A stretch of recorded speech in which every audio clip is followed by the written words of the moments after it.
দেখো বন্ধুরা, আজকে আমাদের বাড়িতে মনসা পূজা। জয় মা মনসা, জয় মা মনসা। মনসা পুজোর আয়োজন চলছে। আসলে মূলত আমরা সাপ থেকে বাঁচার জন্য এই পুজোটা করে থাকি। এই যে দেখো ফুল, বেট ফুল, আর কলা, বিভিন্ন রকমের ফলমূল, আর এই যে ভগ্নবৃত্তি।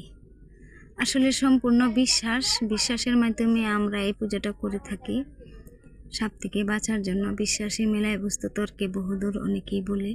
এটা সম্পূর্ণ আমাদের বিশ্বাস থেকে আমরা এই পুজোটা করে থাকি। তো এই যে আমি আঁকছি, এটার নাম চক্র।